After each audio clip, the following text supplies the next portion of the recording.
الرحمن الرحيم daawadayaal meel kastoo aad joogtaan ku soo dhawaada barnaamijka qurbajoog ee telefishinka qaranka Soomaaliyeed barnaamijka qurbajoog daawadayaal waxa uu toddobaadkan si toos ah idinkaga imaanaya dalkan Switzerland waxaana idinla socodsiin doonaa anigoo ah Cabdiqani Cali Dalmar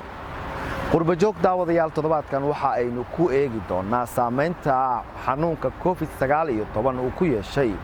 guud ahaan dalkan Switzerland gaar ahaan Soomaalida ku nool wadankan inkastoo dadka Soomaaliyeed ee Switzerland ku dhaqan aysan halkan ku lahayn ganacsiyo badan balse waxa jira dhowr meheradadood oo ay dadka Soomaaliyeed ku leeyihiin wadankan Switzerland haddaba waxa aynu booqanay qaar ka tirsan meheradaha dadka Soomaaliyeed ee dalkan Switzerland waxa aynu wax ka weydiinay saameynta iyo dhibaatooyinka uu u keenay cudurkan COVID-19 waxaan kaloo dadka Soomaalida ee ka ganacsada wadankan Switzerland wax ka weydiiyay isbeddelka ku yimid ganacsigooda marka uu dilaacay safmarka COVID-19 dukaankayga waxaa la furay 2014 bishii Oktoobar waa sanad guuradiisii marka wuxuu furan yahay 6 sano ma sha Allah dukaankayga wuxuu sameeyaa adeegyo badan adeegyo umada oo dhan gaar ahaan Soomaalida ma sha Allah dukaankayga wuxuu keenaa fadhiyada jiifafka qadooyinka dharka dumarka dharka ragga wallahi hadaan ma soo koobi kari waxyaabaha uu keen ilaahay baa dhan wax walbana laga helaa laakiin aad ayaan u dadaalay inaynan waxba bulshada Soomaaliyeed gaar ahaan reer Switzerland inaan waxba ka maqnaan dukaankan waxa ku xiran dhammaan intii bini'aadan magaaladan degan Soomaali gaar uma aha Soomaali waa dukaankoodii ajnabiga dhammaan cid ka maqan ama Carab ha ahaato ama Afrikaan ha noqdo ama Aasiyaan ha noqdo ama Eurobiyaan ha noqdo waana ugu talagalay cid walba oo bini'aadana sababtoo hadaa iraa goglaha oo kale cid walba goglato hadaa iraahdo alaabta cid walba alaabta u baahan hadaa iraa carfinta iyo cosmetiga cid walba u baahan marka alxamdulillah cid kuma maqna dukaankan nooca ay yihiinba ilaahay cudurka ha naga dulqaado meel kasta aynu joogno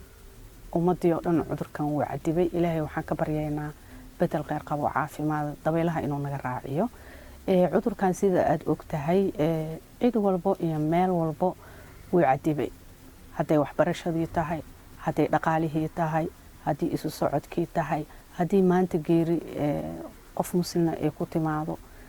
xataa lama raaci karo waa in dadkii cadad ay ku tagaan marka dhaqaale ahaan runtii aad iyo aad sida adduunka ayaan kala mid nahay ganacsatadan kala mid ahay aniga nasr ahaan ummadaas magaalada joogto ama ajnabi ha ahaato ama muslim ahaato waxay doontaba ha ahaatee hal sharciga wadankan looga dhaqmaa marka xilli waxaa jirta quasi 3 bilood uu dukaankayga xirnaa Maarso iyo Abriil iyo May marka qof iska garab xamaalatay ana waad iska garan kartaa dibka uu gaarsiin karo dhaqaale kale ama caawin kale aameel ka soo galeen haddana alxamdulillah wixii ilaahay keeno waa nimco oo alxamdulillah ilaahayga noo keena naga qaadi doono insha Allah waa run klientigii sidii hore ma aha dukaankii xataa hadda 5 qof ka badan ma soo gali karto waad arkaysaan waa cidlo haddii 5 qof ka badan ay soo gasho waa ganaax dukaankiina waa laga xiraa marka dukaan aduu qiyaas 5 qof soo galayso hadda waxaan u maleynaa berri wixii ka bilaawdo saacadaha waqtiga lagu soo rogaa waxaan u maleynaa ilaa 6 kaliya inuu furnaan doono inkastoo wili ay soo cadaanin waa iska qiyaasi kartaan laakiin waa alxamdulillah wax kasto ilaahay keeno waa alxamdulillah dhaqaale xumo way jirtaa laakiin alxamdulillah wax walba khayr ka dambeeyo insha Allah waxa jirto posto dadka qaarkiis online ku soo weydiisanayaan oo ugu dirayda teeda kale waxa jira dukaanka saacado uu furan yahay saacadahaas ayaa dadka loo kala fududeyn karaa qof kasta uu og yahay inta cadada loo ogol yahay haday 10 tahay haday 3 tahay haday 5 tahay kulli programka ku soo darsanaa sharci anaga aan soo degsan karna ma aha markasta in idaacadaha la socdaa idaacadu waxay go'aan soo gaarto baan ku dhaqaaqeynaa insha Allah bismillah wixii kale dadaal oo ka gaar kulli waa online iyo posta inaan dadka wax ugu dirnaa annaga markii aroos jiro ama xaflad jirto ama casumaad jirto wax weynaa noo kala socdo laakiin haddiiba dadkii is arkayn xagee dadkii wax kaaga gadanayaan ee isku qurxinayaan gabadha marka loo imaanayo gurigeedii gogliyo waa qurxinayo agab fiican ee gadinayo martisoor fiican ee sameeyni laakiin haddaan cidbaba kuu soo galin cidna kaa bixaynin waxa ku dadaalay un raashin fiican iyo gurigaaga inaad nadiifsatid marka ganacsiga meeshaas uma fiicna bismillaahi raxmaani raxiim waa mahadsantihiin telefishinka qaranka STN halkan aan ugu soo booqateen aadaan idiin soo dhawaynaynaa haddii aan wax yar ku dul maro xafiiskan ama dukaankan waa horta dukaankii ugu horreeyay Soomaaliyeed oo laga furo waddankan waxaan jecelahay in wadda laga qaado la furay 2006 bishii Juun ayaa la furay waxyaabihii adeega markaas loo furay oo loogu talagalay waxay ahaayeen Soomaalida in xawaaladaha Soomaalida loogu fududeeyo iyo maadaama waddankan waddan dad badan oo kala jaad degan yihiin oo kala nooca in community kasta wixii lagu qanci kara laga helo ayaa loo furay marka ilaa haddana si wanaagsan ay ku socotaa amurtiisa waa su'aalaad fiican waay alxamdulilah horta haddaan islaam nahay annagu mar kastaba xilliga oo faa'iidada iyo la dhargan yahay keliya ma dhahno ilaahay uma mahad celinee mar walbaba ilaaha mahadle adduunyadoo dhan cudur ku habsaduu ahaa annaga waddankeena wuxuu aad uga bilowday oo markii ugu horreysay la galay confinement ama waxaan la yidhaahdo shutdown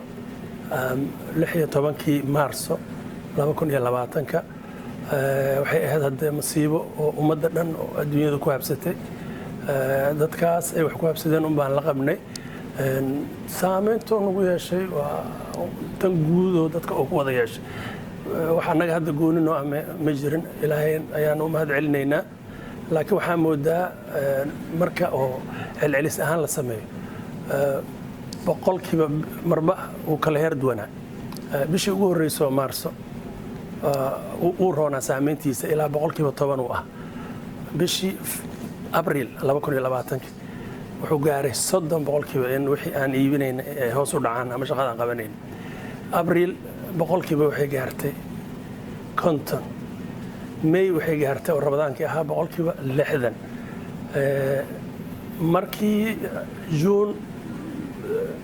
boqolkiiba 65 ay ahayd May July xoogaa yar markaas wax yar in laga baxaa moodaayo wax yaraan kor u soo kacnay laakiin ilaa hadda jugtiisii dadka uu hayaa balse alxamdulilah haddana meel looma fadhiyo waa la dhaqaaqayaa oo in adabtid lagu noqdo waxa dhacayo waa lagu qasban yahay marka ilaahay baan u mahad celinaynaa waana laga boodo inta dhimanna insha Allah tacaala waxaan rajaynaynaa inuu guud ahaan ummadda ilaahay ka qaado laakiin waa jiraa mar walbaba hoos u dhac xamooda horta cudurkan waa iska ma'muur oo cidda uu ku dhacayo ciddaas unbuu ku dhacayaa cidda oo ka bogsoonayso ilaahay wuu ka bogsoonaya cidda ku dhimanayso way ka dhimanaysa laakiin bulshada niya ahaan waxaa moodaa in aad iyo aad ay maaragtay saameyn aad uu ku yeeshay walow marka bulshooyinka la kala duwan Soomaalida oo hadda magaalada aan degan oo kale Janaabo runtii waxaa moodaa waa aad u bislaadeen taxadarkooda waa badan yahay haddii wax yar ay dareemaan dhakhtarkay tagayaan haddii hargab xitaa ay isku arkaan guryahay joogayaan waxaa moodaa runtii bisayl oo aad iyo aad inuu ka muuqdo waana cabsi badanna way jirtaa laakiin ummadda islaamka mar walba waxay aaminsan yihiin Allah bismillaahi raxmaani raxiim magacaygu waa Axmed Jaamac Muuse dhamanay dukaankan wuxuu ku yaalaa magaalada Geneva magaciisana waxaa la yidhahdaa Nasre waxaa la furay 2008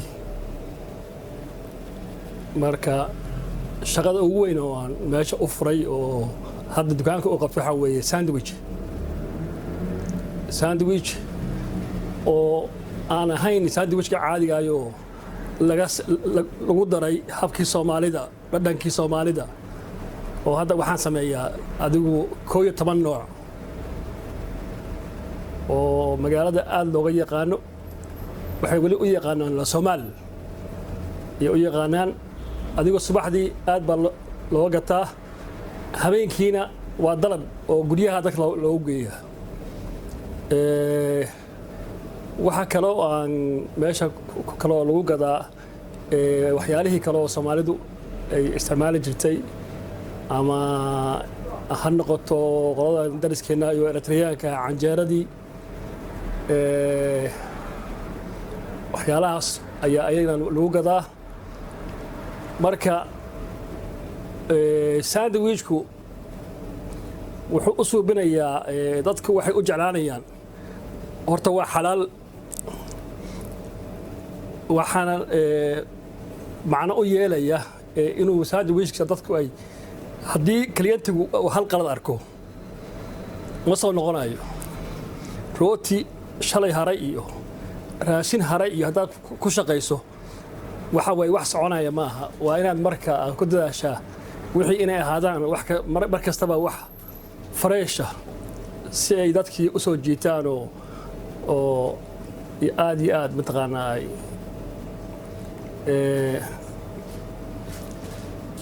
midda kale hadda waxaa jira cudurkan covid oo hadda waddankan aad ugu badan xogaa saameyna waa jirtaa dadku waa cabsanayaan laakiin qofku waa imaanaya wuxuu arkayaa meeshii iyo ninkii sakan buu xiran yahay oo waxaagii gacmihiima kugu jiraan oo mataqaanaa markuu arko in qofkii uu ku dadaalayo nadaafadda xogaa kalsoonida galaysa taa lafteedu waxay ku siinaysaa qofkii kalsooni saameyn waa ku leeyahay oo sidii dadku waa baqayaan dadku waa cabsanayaan kliyantigii faraha badnaa ma jiro dadku waa baqayaan midda kale mar kastaba idaacadda laga sheegayaa wixii laga sheegayaa dadku waa cabsanayaan marka xogaa saameyna xagga dhaqaalaha waa jiraa laakiin insha Allah waa inaan ka baxnaan rajaynaynaa sida ugu dhaqsiyaha badan dhanka kalena waxaa la sheegay tani intii cudurkani uu ka dilaacay dalkan Switzerland in culaysyo ay la soo darseen dhaqdhaqaaqii xawaaladaha oo inta badan dadka Soomaaliyeed ay aad u adeegsadaan xawaaladaha ayaa kaalin muhiim ah waxa ay kaga jiraan nolosha Soomaalida ku nool gudaha waddanka haddaba waa sidee shaqooyinka xawaaladaha xilligan ay qabtaan sideesa ugu fududaataa in dadka gudaha waddanka Soomaaliyeed ku nool ay lacagaha u gaarsiiyaan waxyaabaha hoos u dhigay runtii oo aan ku leeyahay 30% ama 60% ama 70% hoos u dhacay mar walba hoos u dhacay jiray maadaama aan wixii la kala gaarsiin karin oo aan isticmaalnaa inta badan bangiyada oo limit la ayagana marka limitkaas wuxuu keenay in oo wixii uun biila la maahay waxyaabaha kala kor socodka dadka laga joojiyo waxaan u diraynaa oo ku dadaalayna inaan daboolno baahida dadka ama reeraha ama dadka masaakiinta ama gabdhaha dadka liito oo u baahan in macnaha biilasha ay gaaraan xawaaladuna waxay ka shaqeeyaan waa inay gaarsiiyaan Soomaaliyana waa ogtaa dhaqaalaheeda iyo dawladnimadeeda way burburtay soo kabashay ku jirtaa komunitada banaanada ka jirta ayaa dadkooda wax u dira dadkii marka dadka lacag yar yar ayo la siinayo biilasha waxaan ku dadaalnay ilaa xad intaan gaarsiin karnay inaan gaarsiino wixii aan la kari karinna lama kari karin wadayaasha tagaasida waxa ay ka mid yihiin dadka uu saameynta ugu badan ku yeeshay xanuunka COVID-19 inta badan dadka ka shaqeeya tagaasida ayaa waxa uu shaqooyinkooda uu ku tiirsan yahay dalxiisayaasha imaanaya waddankan Switzerland tani intii uu dilaacay xanuunka COVID-19 waxa hoos u dhacay dalxiisayaashii imaan jiray waddankan Switzerland waxaana taasi ay sababtay inay hoos u dhacaan shaqooyinka ay qaban jireen dadka ka shaqeeya tagaasida haddaba qaar ka tirsan Soomaalida ku shaqeeya tagaasida ee ku sugan dalkan Switzerland gaar ahaan magaalada Geneva ayaan wax ka weydiiyay saameynta uu cudurkan ku yeeshay shaqooyinkooda bismillaahir rahmaanir rahiim magacaygu waa Xasan Maxamuud Jiifir oo ku magac dheer Xasan Uusay waxaan ahay darowel ka shaqeeya waxaan ahay batroonile shirkad Limousine waxa dhacday hadda waqtiga hadda lagu jiro xaliyan coronavirus oo waddanka soo galay waxaa ii taalla ilaa iyo 7 baawur oo noocaan oo Mercedes wax lagu qaadana lama hayo noloshii aan ku nooleen Yurub dadka u maleeya in Yurub wax badan ay yaaliin waa ka dhamaatay adduunyada hadda Afrika isugu soo hirtay marka waxaan ku talagelinayaa dhalinyarada Soomaaliyeed ee daawo doonta afka Soomaaliga ku hadasha inaysan ku soo hongoobin wadanka Yurub waadaama ay ka dhacday rafaad badan oo ka dhacay wax badan aan joogno waqtigan corona awgiis ayaa wadankan waa adduunyada Yurub leeyahay magaalada wadanka Yurub leeyahay waa warshada ku nool maadaama warshadaha ay dhamaadeen waxay isugu tagtay dhulka tacabkii isugu tagtay marka tacabku gadaal naga jira marka yaan hore loo dadka tahriib ku soo jira kadana wax yar kadana taasi waa taas tan oo Soomaalida caamku ah tan kale waxa way annaga saameyn badan ayay nagu yeelatay dhaqaale fara badan ay jiro wax badan ayaa soo geli jiray laakiin hadda lama shaqeeyo maalintii حتى شدالك باورت مeel inta soo baxna guriga ku naqana ciyalkan ka soo dhuumanaa magaalada soo istaagnaa gadaal u laabana wax kale oo na soo galan jiro because baawrtan waa limousine ma shaqeeyo hadda oo beerna wax dalbaha ma jiraan baadii aad oo beer uga shaqeey maagto ma jirto hadda wax kiliintiyo baawr raacay ma jiraan xasan inta uu cudurka corona soo gaarin qaaradda Yurub gaar ahaan Switzerland isbarbardhig ku sameeyay shaqadiin iyo hadda sidee والله فرق وين ayaa u dhaxeeya farqiga u dhaxeeya ayaa wuxuu yahay markii hore waa nolol fiican haysana waa ladnaynay waxba naga walaashan shaqo si fiican u shaqeey jirtay kaliinti badan oo biqfiyan leeyahay adduunyada hadda waa isbedeshay hoteelada waa la xiray airportka waa la xiray saameyn badan ayaa nagu yeeshay dadkii wadankan kaliintiga noo waa wada dhoofeen dad waxa jiray Swiss ah oo wadanka joogo bisha 4 jeer 5 jeer dhoofi jiray ma dhoofan hadda wada guriyada la joogan ciyalkii la joogan nama sawcan marka saameyn fara badan ayaa nagu yeeshay coronavirus وانا wax yaani adduunka dhan ka dhacay oo wax anaga hadda Swiss kaligiis qaas waa ma wallahi xaalku wuxuu naga doono sidii raba ka dhigan bay noqonaysaa anagu muslimna ilaahay aan miisanahay laakiin hadii uu soo laba kaclay inaan si darsano ma ahayna wax wanaag oo sugayna ma jirto bismillaahir rahmaanir rahiim magacayga waa Cabdifataax Maxamed Cali ku nool magaalada Geneva ahna taksiilayaasha ka tirsan magaalada Geneva Switzerland والله صاحبه مقالة جنيفا أما ودن كان سويسرلاند خاصة مقالة جنيفا وحي هاجرتي أصل كذا مقالة أو أجنبي أو هيادهان يوحيبهان إمادان ماركا أنا كخاصة تكسيليال هدي أنا هني دبعت بدن ونوجستي صابته وحي هذه مقالة كشقي جرودان ما إمادان هوتيلada magaaladan way xiran tahay ganacsigii shirkadihii wax kasto saameyn ku yeeshay way wada xiran yihiin marka saasay taa dhibaatadaas oo geystay wallahi dhaqaalaha wadanka oo na soo gali jiray taksiilay hadaan ahnay qaasatan aad iyo aad boqolkiiba 70 hoos u dhacay boqolkiiba 70 boqolkiiba 80 inta dhaqaalaha sababtoo ah waxaan ku xirnaa jirnaa anaka aeroboortka hoteelada marka waxa soo dhan hadiisan shaqeynaynin dhaqaalaha hoos u dhacaa marka aad iyo aad oo hoos dhulka ugu dhacay wallahi horta walwal badan waa jira oo dadka waliba oo dadka oo ayaga kaligood oo nool oo dhibaatada